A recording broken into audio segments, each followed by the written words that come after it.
आधुनिक ज़माने में जंग लड़ने के तौर तरीके बदल गए हैं और हाल ही में रूस यूक्रेन की बात कर लें या फिर इजराइल युद्ध की बात कर लें, हमने देखा है कि वहाँ पर किस तरह से मॉडर्न टेक्निक का इस्तेमाल करते हुए जंग लड़ी जा रही है और उस दिशा में भारत पीछे नहीं रहे।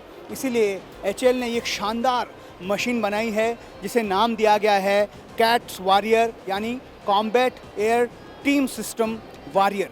ये अनमैन्ड कॉम्बैट एयरक्राफ्ट हैं।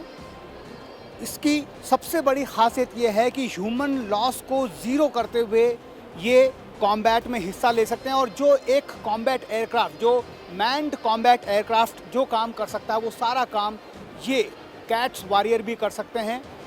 ये इसकी संरचना इस तरह से की गई है कि एक मदरशिप, अगर हम तेजस, हमारे भारत के अपने तेजस मार्क 1 अल्फा की बात कर लें तो तेजस के साथ अपने पूरे पेलोड के साथ ये कैट्स वॉरियर, 4 ऐसे कैट्स वॉरियर उसमें साथ में उड़ान भर सकते हैं। एक तरह से ये विंग मैन का काम कर सकते हैं, ऐसा कहा जा सकता है।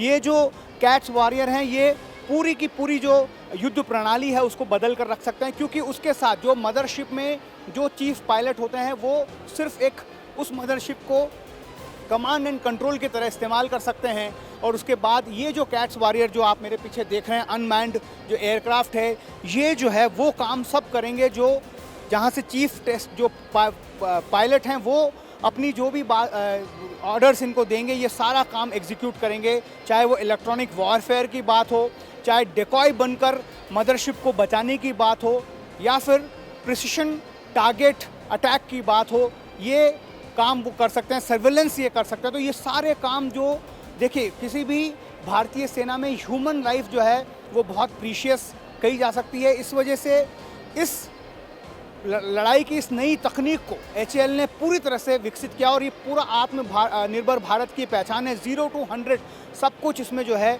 भारत में ही विकसित किया गया है और यही बात जो है कैट्स वॉरियर को सबसे जुदा करती है। आधुनिक जंग की इस दुनिया में जब जंग के तौर तरीके बदल गए हैं, दिशा बदल गई, तो ऐसे में जो अनमैन्ड कॉम्बैट व्हीकल है उनकी सबसे ज़्यादा ज़रूरत अब देश को है। और ऐसे में इस साल ये कहा जा रहा है कि इसकी उड़ान भी, पहली उड़ान निर्धारित की गई है और जब ये इसका पूरा बेड़ा बनकर तैयार हो जाएगा तो आप सोचेंगे कि आधुनिक जो जंग के इस माहौल में भारत की भी तैयारियां जो है इस कैट्स वॉरियर की एक बेड़े के साथ में बहुत ज़्यादा पुख्ता और मजबूत होने वाली है।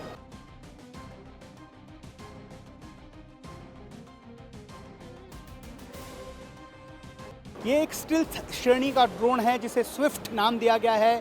5वीं पीढ़ी के स्टिल्थ एयरक्राफ्ट के बारे में चर्चा बहुत हो रही है। उसी श्रेणी में कह सकते हैं कि अनमैन्ड एरियल व्हीकल यानी कॉम्बैट ड्रोन जो है वो डीआरडीओ और एडीई की तरफ से इसको संयुक्त रूप से विकसित किया गया है। स्टिल्थ श्रेणी का है, इसलिए इसे समझ सकते हैं कि जो दुश्मन का राडार है वो इसे पकड़ नहीं पाएगा।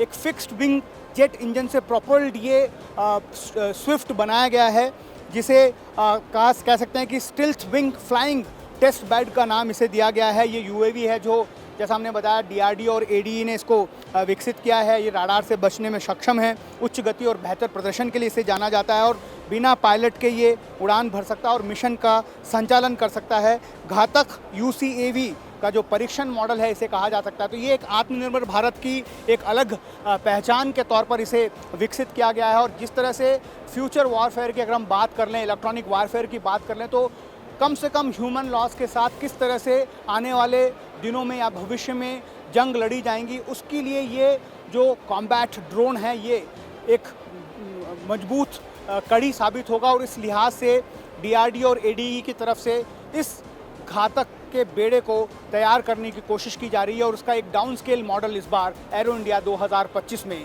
प्रदर्शित किया गया है।